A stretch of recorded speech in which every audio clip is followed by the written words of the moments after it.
Good afternoon. My name is Lisa Beth Doyle. I'm the manager of health and wellness at Always Health Partners, and thank you all for joining us for today's webinar. Today we'll be learning about the Mediterranean style of eating and learning some new recipes. I'd like to introduce our presenter. Her name is Valerie Machinist, and she's going to be assisted today by her dietetic intern, Emily from Pappas. Thank you both.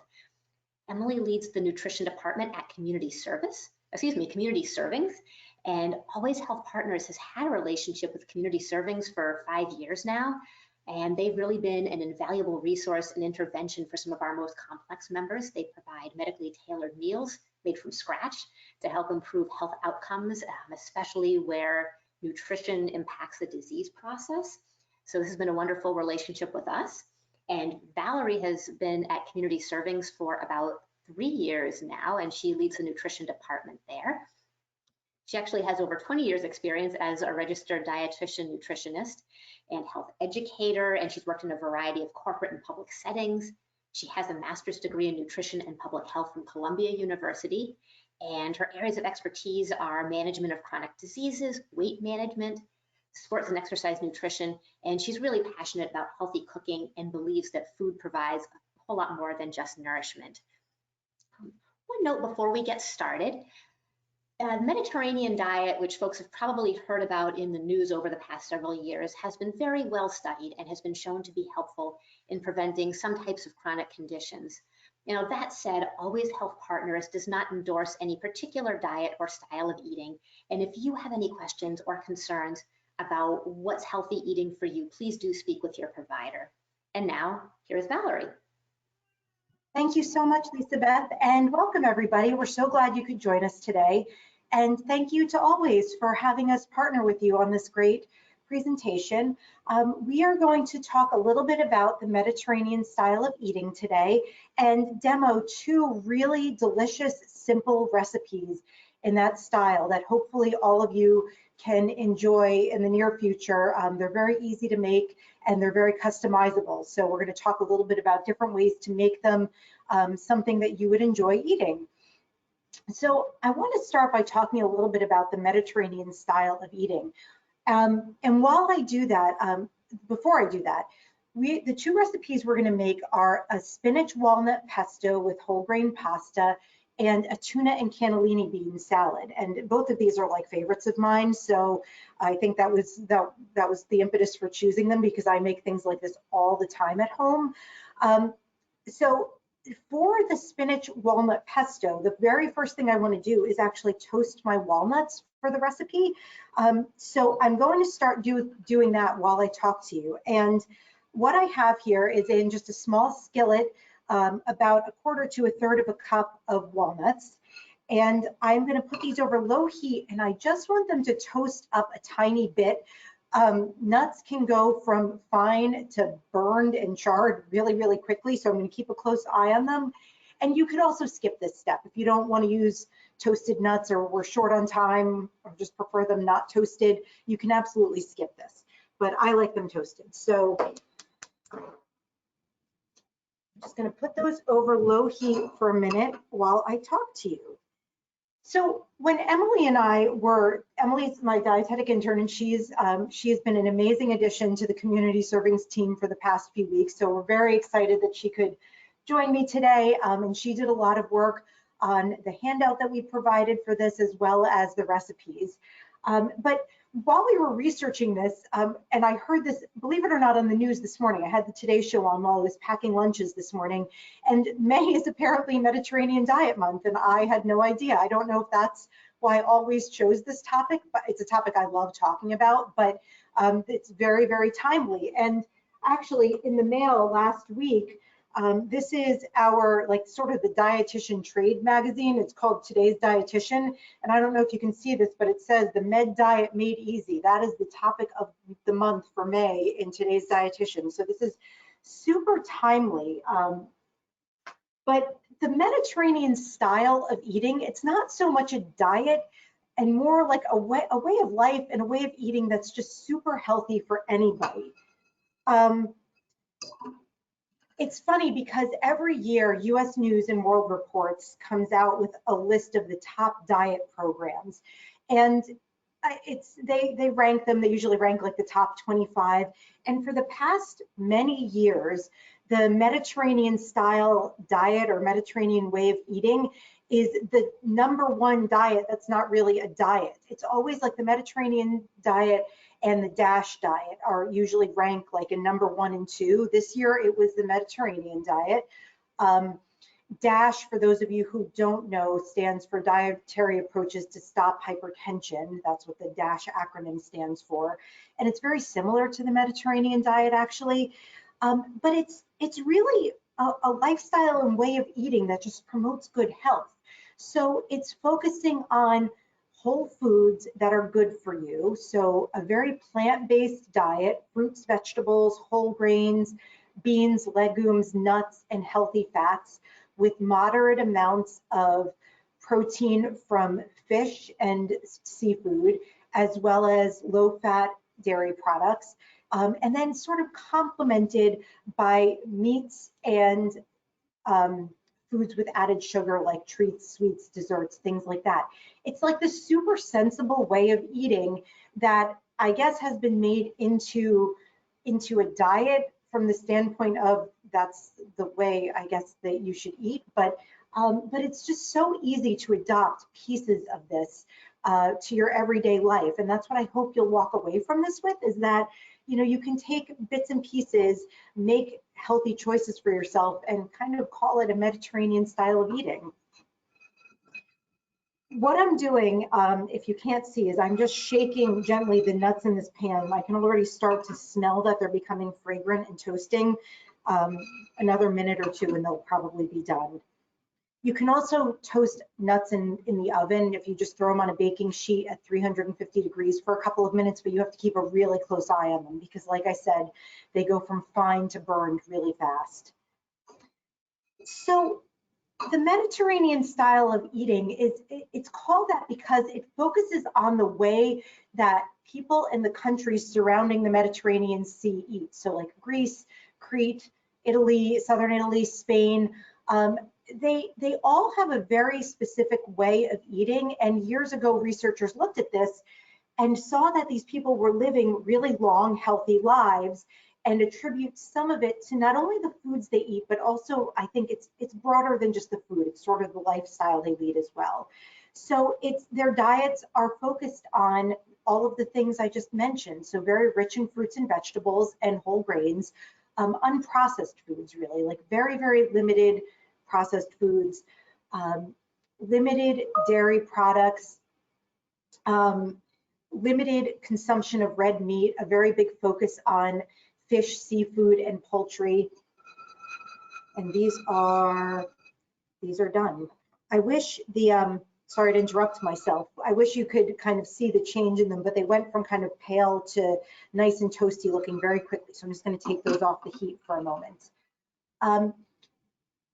And the focus in the Mediterranean diet is also on including whole or healthy fats. So fat from olive oil, healthy oils like olive oil, canola oil, avocados, nuts, seeds, foods like that, and healthy fats from different forms of seafood as well. So that's really it. There's no like magic or secret to the Mediterranean style of eating. It's just a really good, wholesome, healthy diet. So I am going to step over and have our helper here with the filming, Ryan, who's our director of communications here. He is great, very graciously helping us film this today. And I am going to prepare the spinach walnut pesto. So the easiest way to make a pesto, I'm just trying to make sure you all can see what I'm doing, is in a blender or food processor. So that's just because a pesto is basically things pureed together with oil and some liquid to make a sauce that you could put on pasta, meats, kind of anything you really want. And if you don't have a blender or food processor, you can also just chop things up really finely. It'll be a little chunkier, but that's okay. If you have a mortar and pestle, you could do it that way. It's a little more elbow grease, but certainly if you have access to a blender or food processor, it's the fastest way. But again, you can do this by hand. So I am making today's pesto with spinach, with baby spinach. Traditional pesto, as you may have think of it, is usually made with basil, but you can really make pesto with any leafy green. And this is great in the summer months when all of these leafy greens are available and really affordable. So I am using baby spinach. Spinach is like a powerhouse food packed with lots of great nutrients and antioxidants and fiber. You can make it with, you can mix half basil and half spinach. I do that sometimes. You could throw arugula into a pesto. You can make it with kale. You can use any leafy green you can think of and basically make a pesto out of it. So I am going to use baby spinach, and I'm going to use about 4 cups. And there's measuring, it's rough really. There's a measuring line on my blender, but really like this doesn't have to be super precise. And because I can, do you want to hand me the arugula? We are plating our tuna dish on top of baby arugula, and because it's here and I love it, and I know Emily does too, I'm going to throw a handful of arugula in here because arugula is this really nice spicy green, and it'll taste really good. So that's what I'm going to do. The next thing I'm going to add is 3 cloves of garlic. So just whole cloves, you don't have to do anything to them but peel them. And I'm going to toss in my walnuts. So they've cooled a little bit. You don't want to toss them in there while they're like steaming hot. And I'm going to just pulse this to get this blended a little bit.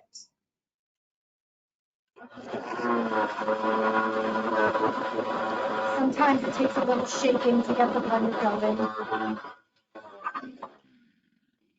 Okay. I might need a little liquid to make that go a little faster.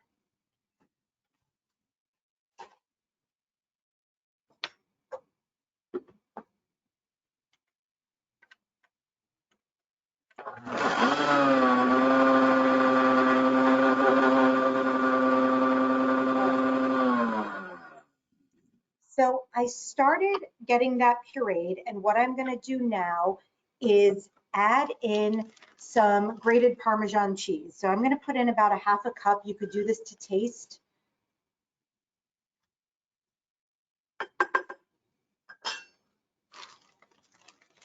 And it's always best to use freshly grated Parmesan or Romano, or like Parmesan can be a little expensive. You could use like a Parmesan Reggiano blend or Romano cheese. They can be a little less expensive.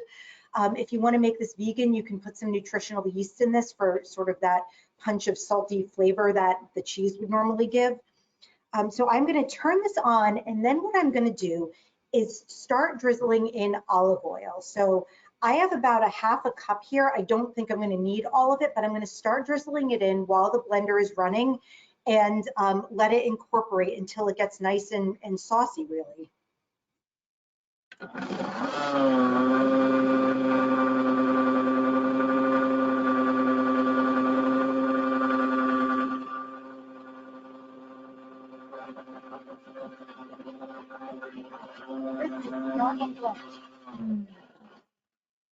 It's blending at the bottom, but not incorporating all the way. So I will keep at this. Sometimes with a food processor or blender, you just have to be patient. I was gonna say, food processor usually has like shallower blades. Yeah, so it helps. Yes, but we have that. The food processor is the ideal way to make this, but we did not have access to one here, so. There we go.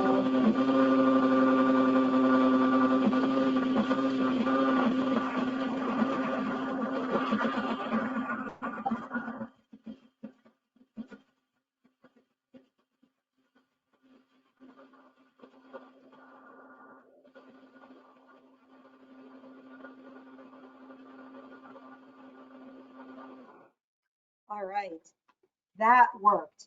The last thing I'm going to do is just season this with a tiny bit of salt and pepper. I don't think it needs more than like a 1/4 teaspoon. The Parmesan cheese has a lot of salt in it already. And you know, something I neglected to say at the beginning, and I apologize for this, is if you have questions while we're cooking, there should be a way for you to enter questions like into a question chat on the side, and someone will read them to us along the way. So please feel free to ask questions along the way. I think everybody's muted. I'm going to give this one more quick blend.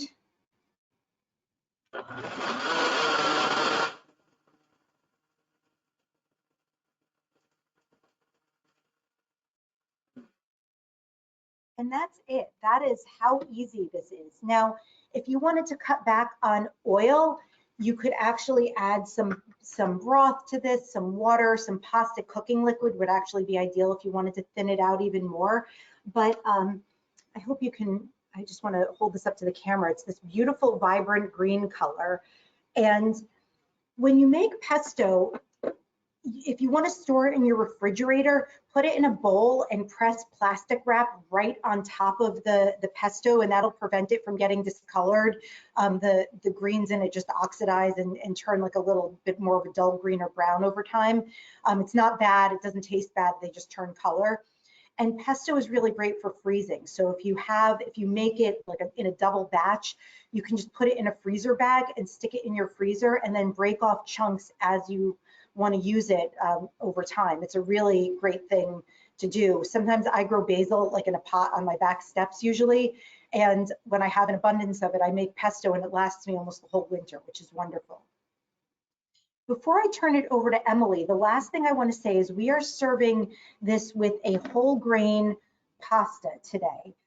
So I'm using whole wheat rotini. I like rotini because the shape of it really holds on to a sauce like pesto really nicely, but you could use any shape you wanted. You know, the Mediterranean style of eating encourages eating whole grains primarily, and whole wheat pasta is a great way to add whole grains into your diet. There's a lot of alternative pastas out there now that are either whole wheat or are made with like legume flours, like lentil flours, chickpea flours. Some of them are gluten-free options. They're all slightly healthier than just plain white pasta just because they have some fiber and protein in them. I happen to love the flavor of whole wheat pasta, especially with pesto, because it kind of has a nutty flavor. I don't know if the camera is going to do it justice, but if you've never seen it before, whole wheat pasta is just like a darker brown, and when it cooks, it has a little bit of texture to it the way white pasta doesn't. But if you haven't tried it, give it a try. It's really good, and it's a really easy way to get whole grains into your diet. So with that, I'm going to actually turn this over to Emily. Was there a question coming through? Yeah, Valerie, it's Lisa Beth. We did have a question come in, and the question is, how do you use pesto? Great question.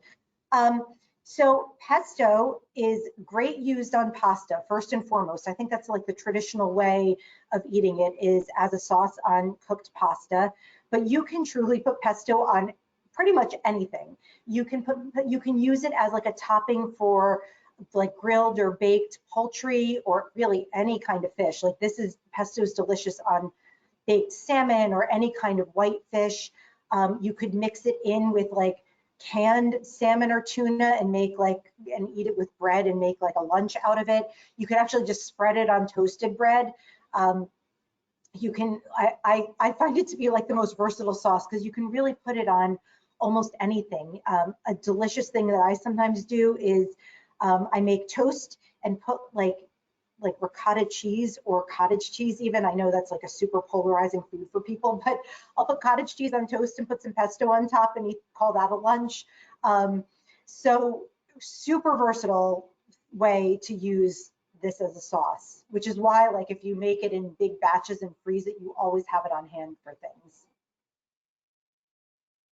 Thank you, that's great. And I just wanted to let participants know, it looked like there was a hand raised. We can't actually let people talk at this moment, but if you have a question, please do put it into the question box that's probably showing on the right of the screen. Thanks, Valerie. Sure. So Emily is going to make this wonderful and super easy tuna and cannellini bean salad. So I'm going to let her take it away. All right, well, thank you. So yeah, we're going to be making a Tuscan tuna and white bean salad. So I started a little bit of the prep already. So what I've done so far is just I've emptied and drained and rinsed my beans as well as the capers. I hope you can see that. So basically the water that those are held in is really high in sodium. So it's great if you rinse those first and foremost so that you can reduce the sodium amount and control it yourself in the recipe. So that's really great for making it heart healthy and following those Mediterranean style guidelines. And then the second thing I've already done is I've actually drained off the tuna that we got here. And as what I did is I just took the top of it and pressed it down into the tuna and drained it into a bowl. You want to save that olive oil. It's a really great way to just make the recipe even more sustainable. You don't have to use extra olive oil. You can just save it, and we're actually going to make the vinaigrette to make the salad with that. So I've done that with both of my cans of tuna here. And I'm just going to add that tuna right on top here of these, I hope you can see this, of these beans and capers.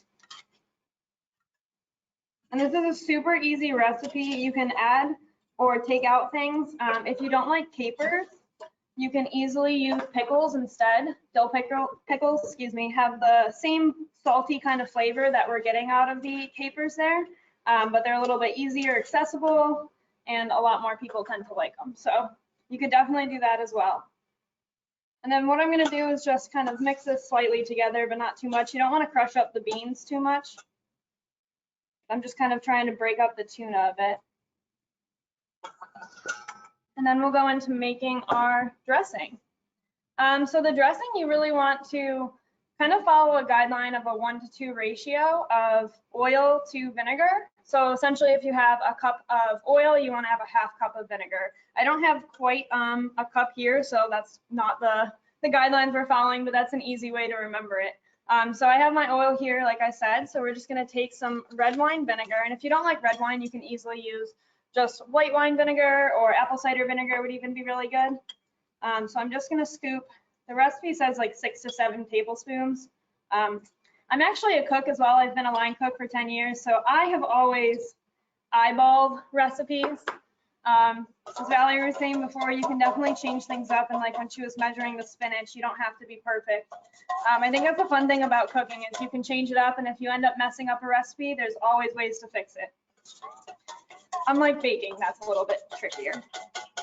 But I'm just going to whisk this here. You can whisk it with a fork as well, or a whisk if you have one, but I just have this spoon, so this is easy.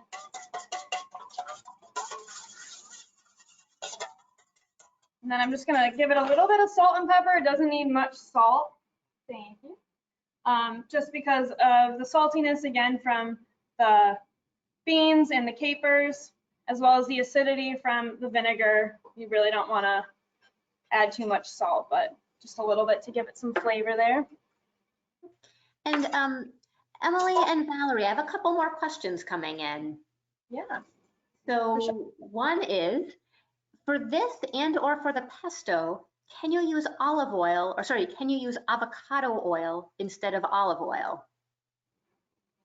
Yes, yeah, definitely. Sorry, I didn't know Go ahead. Go ahead. Yeah, definitely. You might want to, I don't know exactly if the ratios of oil would, be any different from the recipe, but again, when she was pouring it, you just like do it as you would like the consistency of the pesto to be. So that's obviously something to keep an eye on. But yeah, you can definitely use any type of oil of your liking, especially avocado oil. It's monounsaturated fats and great in following along that Mediterranean diet lifestyle. Great, thank you. And then next question is, what type of beans are you using or should you use?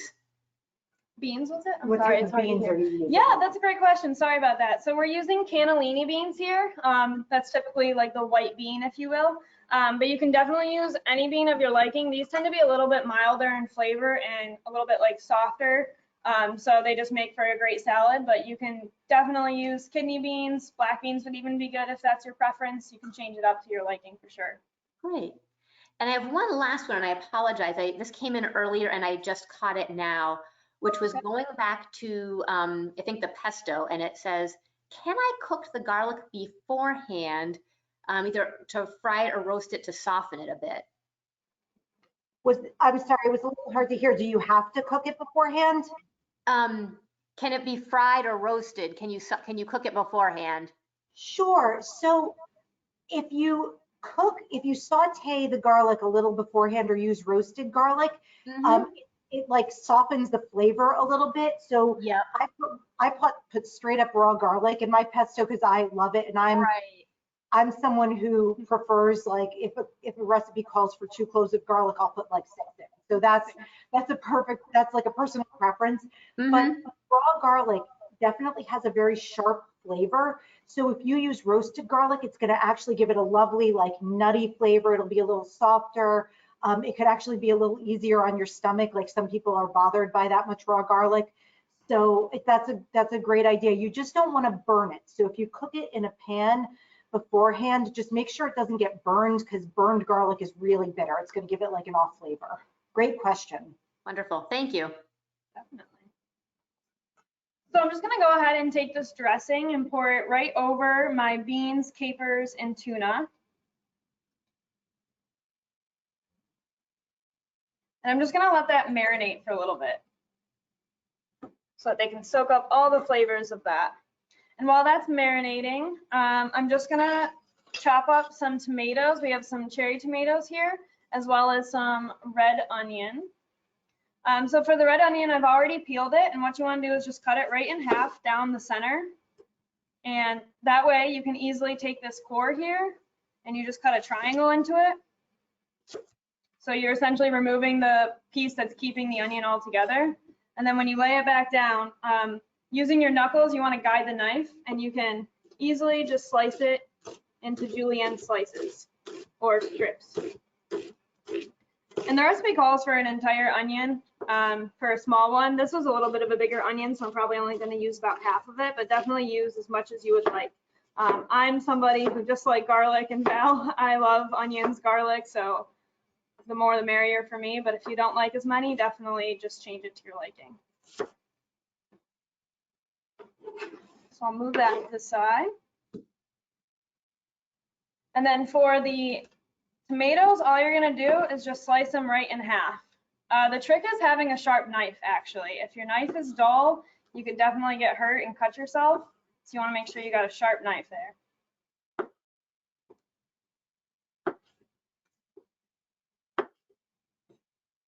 I'm just cutting these up.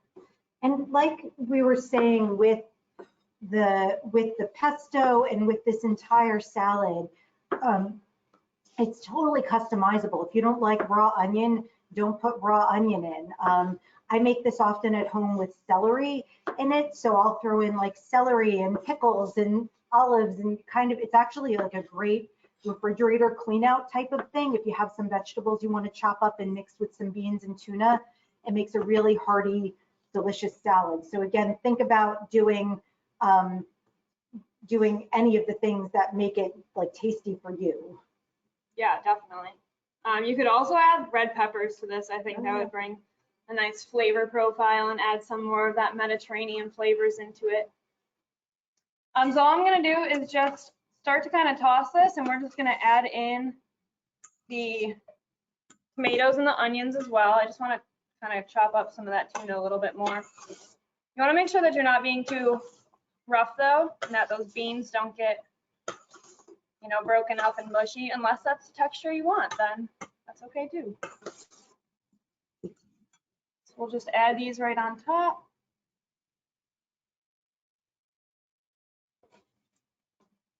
I just kind of like break up the onions, drop some too if you're anything like me. Oops.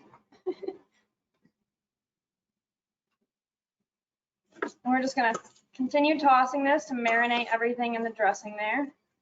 Break up the onions a bit more.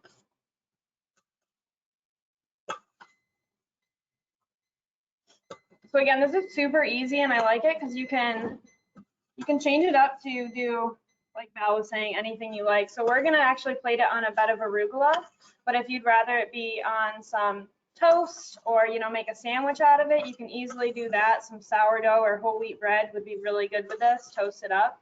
And you can also, if you're into cheese, you could also add some feta cheese to it. I think that would be a great flavor profile.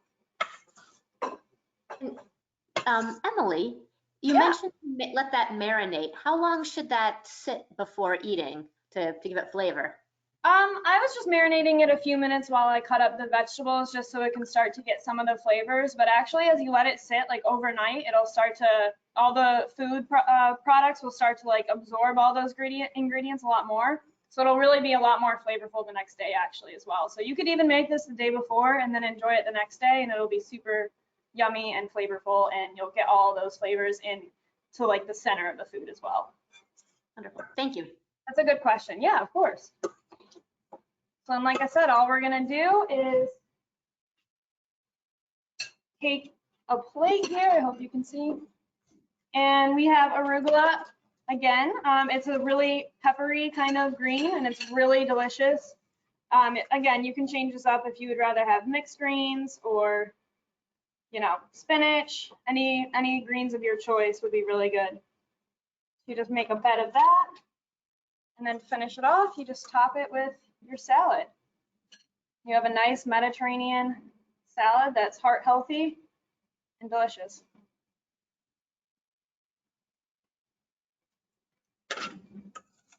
And that's that. So before we finish up, I have to plate up my pesto. And I did want to talk about a few other things about the Mediterranean style of eating, particularly that it can be a super affordable way of eating. I think people hear Mediterranean diet and things like that and think it's full of really expensive, fancy foods, when the truth is it's just really whole foods. And a way to make it even more affordable is to, you know, cook with beans and legumes. Those are super affordable, especially if you cook them from dry, but which I do occasionally, but I mostly rely on canned beans. Like Emily was saying, if you drain them, they're incredibly healthy. And you can usually find them on sale in the grocery store. They're pretty inexpensive. And canned fish is actually a really, really great, I think, overlooked product. So things like canned tuna, canned salmon, sardines, things like that.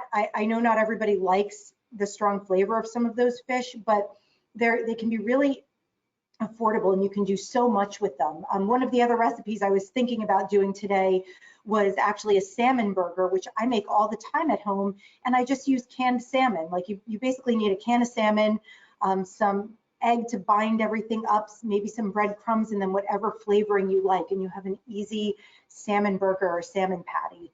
And you can do that with tuna as well. So very versatile, very healthy.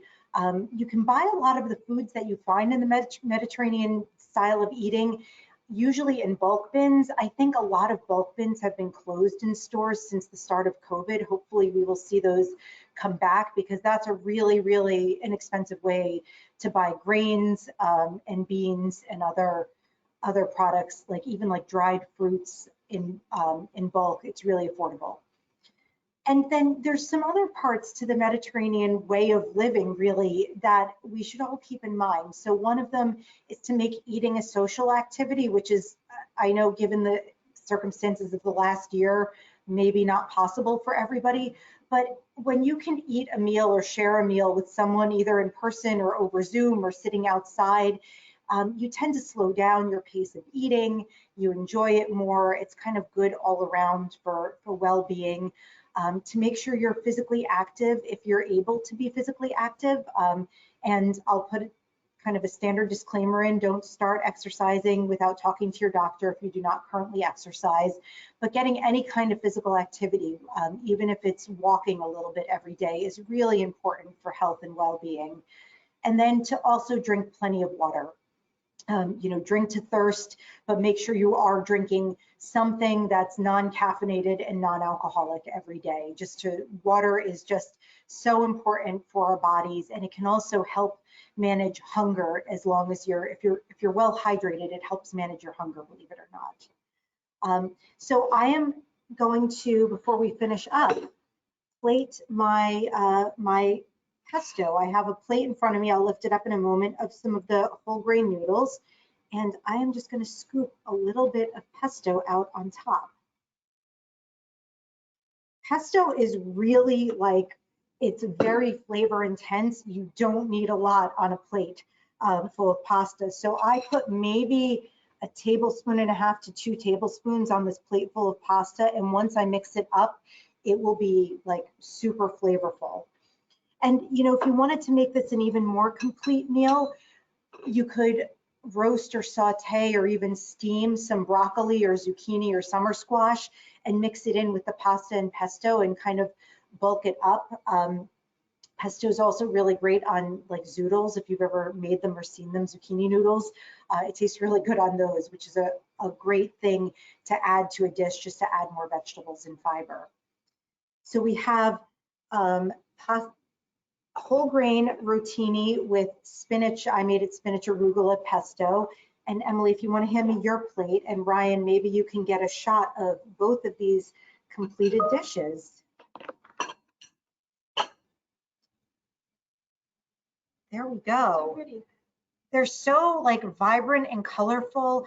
And the ingredients I want to note for both of these dishes, which would be enough to serve, each one of these alone would be enough for 4 to 6 servings, honestly. Like I cooked about 3/4 pound of pasta, and you saw what Emily made. This is easily enough for 4 to 6 people per recipe. And the total cost for all the ingredients was about $25. So, so really, really affordable way to eat, like I said, and healthy. And that's it. I hope we've inspired you to try these recipes, to think about incorporating some of the components of the Mediterranean style of eating into your diet, just for good overall health. And we are here to answer any other questions that might come in.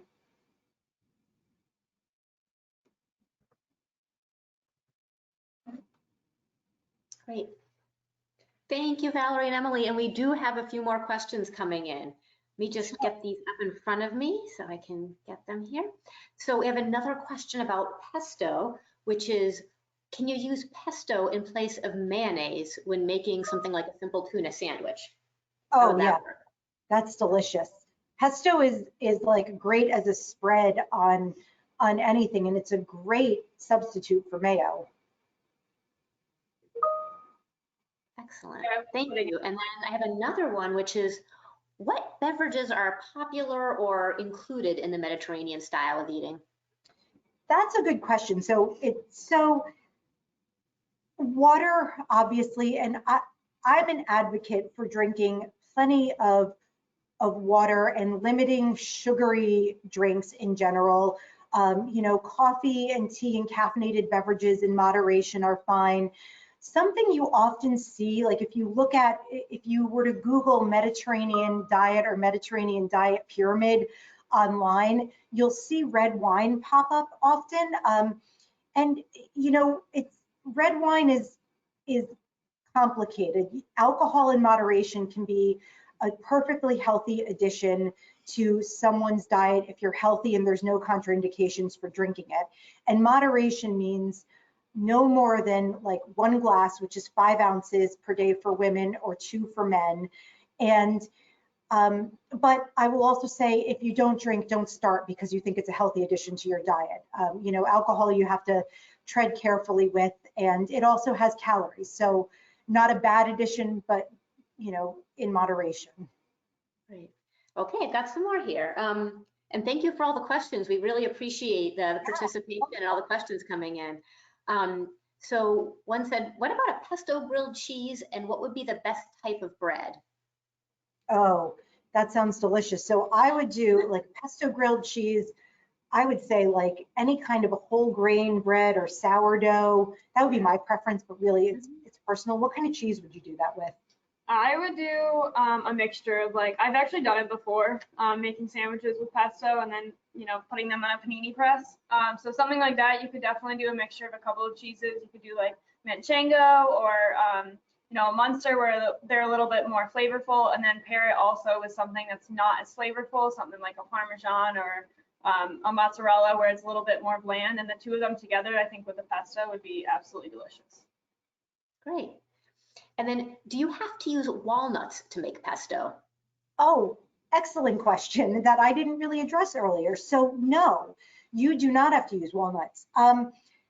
Traditional basil pesto, if you ever look at a recipe for that, is usually made with pine nuts or pinoli nuts. And they're really delicious, but they are also hard to find sometimes, and they can be incredibly expensive. So walnuts is actually a really great first substitution for pine nuts. I use walnuts more than pine nuts just because they're actually easier to find. But if you have a nut allergy, or there's someone in your home with a nut allergy, or you just don't want to use nuts, you can use sunflower seeds as well. I actually I've made a lot of pestos with toasted sunflower seeds, and they come out great. You could eliminate the nuts. I think they add a good flavor. The nuts or seeds, I think they add a good flavor, but really good question.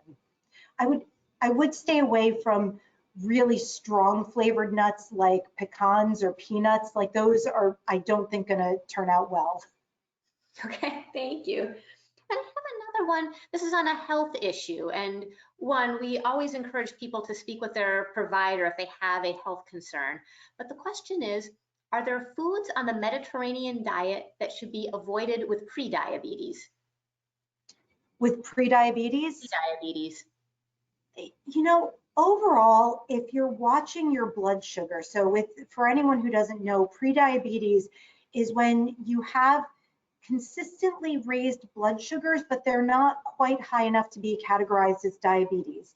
And your healthcare provider will certainly be the first point of contact for managing that. And they may choose to manage it in a variety of ways. But the goal with anyone managing their blood sugar is to watch their carbohydrate intake and to try to keep it consistent throughout the day, but also to avoid refined grains and sugars as much as possible. So when you're watching your blood sugar, eating things like whole grains, like brown rice, whole oats, beans and legumes, those are all items that can really help because they don't raise your blood sugar too quickly, too high, too fast. So the Mediterranean diet is actually or that style of eating is a great thing for someone looking to manage their blood sugar because it focuses on all the right foods. Wonderful. And then I have, let's see here. Can I have dairy within the Mediterranean diet? Yes, you can. Emily, do you want to talk about that, or do you want me to? Oh, sure, doesn't matter. Yeah, they recommend dairy, but it is recommended to focus on low-fat dairy rather than the higher fats. So, when you go to find your milk, maybe aim for 1% rather than the 2% or whole or even skim. Cottage cheese, Greek yogurt, things like that, you can all find in a lower fat percentage, and they're really healthy. They have good amounts of protein for you, and they're really good and high in calcium, which is great for your bone health as well. In fact, one of the easiest substitutions anybody can make is to swap out low fat or 2% Greek yogurt for sour cream. If you're making dishes or using it as a topping, they're almost indistinguishable in flavor, and it's just a healthier option with tons of protein and calcium and really good for you. And a lot of people these days choose non cow's milk or plant-based dairy products, and there's a lot of great options out there now, actually a mind-boggling amount of options out there now for plant-based or non-dairy milks. You just want to make sure you keep an eye on added sugars in those items because a lot of them come flavored, which is okay, but they can have a ton of added sugar. So when possible, go for the plain, no sugar added versions of those. Great.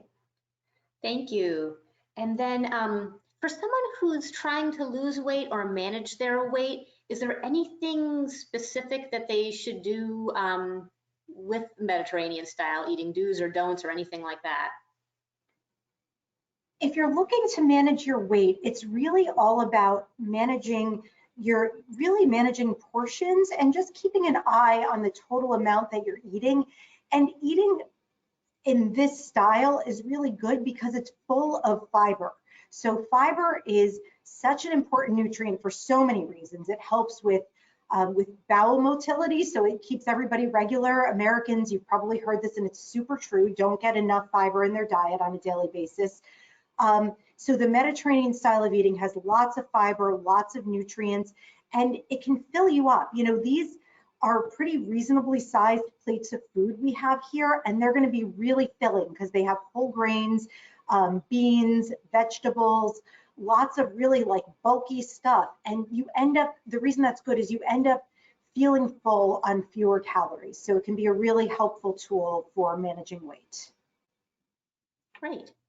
And then I have one more question here, which is, can you share the recipes that you prepared today so people can make them at home? And yes, I think we provided those to you. Yes, so I'm not sure the mechanism by which you're going to share them, but there's a wonderful handout with a lot of the information that I talked about, plus the recipes. Wonderful. Yes, and we do have those, and we are going to share. Wonderful. So let's see here. All righty. I don't see any more questions coming in. So thank you, Valerie, and thank you, Emily. We really appreciate your time and showing us these great recipes. For me, everything looked delicious, and I may change up my dinner plans based on what I've seen today. So thank you. I hope everyone's come away from Valerie's presentation with some new and fresh ideas to add to their usual diet or eating habits.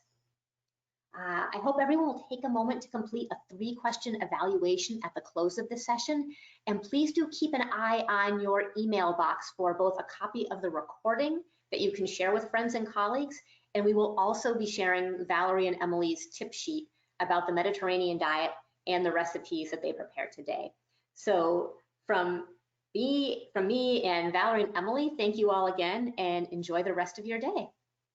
Thank you for having us. Have a great day, everyone. Bye.